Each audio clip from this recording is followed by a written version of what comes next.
A lot of amazing things happen in WWE in the year 2025. A lot of great highs, but a lot of amazing, terrible lows. Rather than delve on everything, I'm going to talk about my biggest annoyance, complaint, problem with WWE in 2025, because it will probably carry on to 2026 and maybe even longer.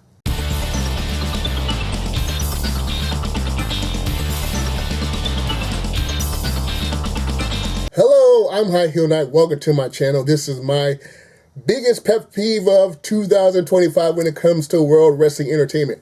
At first, I was going to talk about the John Cena retirement tour, because that was not handled as well as it should have been.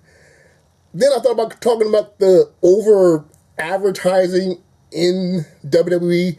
You got ads all over the ring mat, ads around the ring mat, but now you got ads on the weapons. How am I supposed to take a chair shot seriously when I see a giant Slim Jim logo on the table? Or someone takes out a ladder, there's advertising on the ladder or advertising on the keynote. It's just ridiculous. But no, my biggest annoyance out of all those annoyances, my biggest one is there's too much WWE to follow. See, back in my day, wrestling came on once to 3 times a week. Like, it started with like a Saturday show or a Sunday show. Then, of course, the Monday Night Wars that came around. You got Monday, and then Thursday/Friday as SmackDown bounced back and forth. Even came on like Tuesdays. Okay, fine. But you got those 2 main shows and 1 show on the weekend, Saturday or Sunday, that no one really cared about, like Velocity or I think Heat or Load or whatever like that. But now you got, Raw on Netflix, which, you got to pay a streaming service. NXT, which, used to be its own little nice corner, but now it regularly interacts with the main roster and various other companies, and I'll get to that. NXT on the CW network, which I can't get in my room for some reason. I got all the other digital channels in my room, but for some reason I can't get the CW in my room. So thank goodness my family has cable. And then you have Smackdown on the USA network. So that's the 3 main shows on 3 different networks. Thankfully all at the same time frame of 8 o'clock. But then, what if you want to watch Evolve?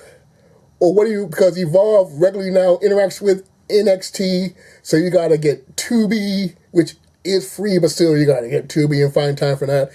And NXT is now entered a long-term deal with TNA, and rather than once in a while interacting, now they're regularly interacting, regularly going after each other's titles. So now they're going to follow NXT. We follow TNA, which is on Thursdays, and TNA is now going to be on the actual major cable network, which is great for them, but that's on AMC, and depending on how that interacting deal goes, will it be more, will it be less interacting?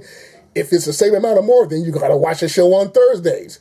And now we got AAA.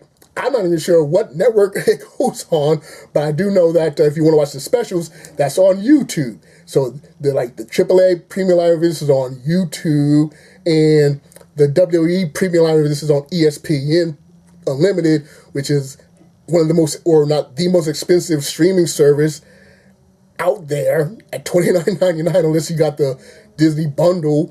At least you get some extra streaming services, but still. And then you still have Saturday Night's Main Event, which is still on Peacock, right?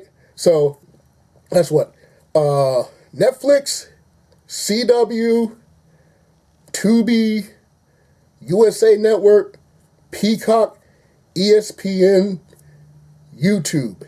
Oh, and Main Event is somewhere still. I think that's on YouTube also. That throwaway nothing show that comes on the weekend. So it's like, that's a lot to keep track of. That's ridiculous to have a roadmap.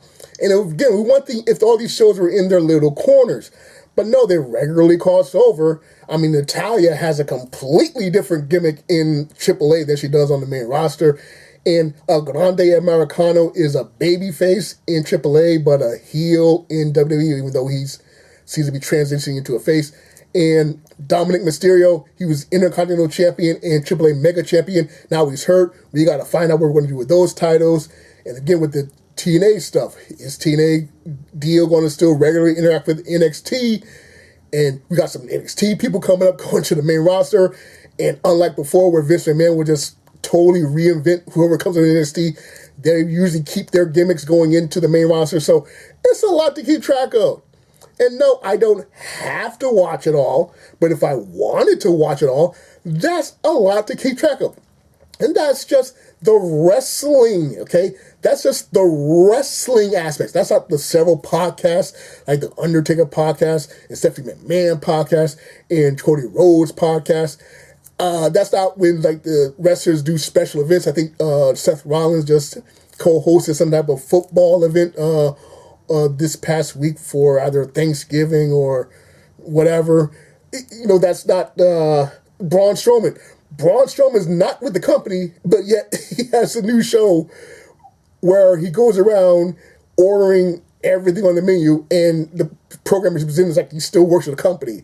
So yeah, if you actually try to watch all WWE content, as well as any special exclusive interviews on YouTube or the social media, it would be like doing double shifts every day.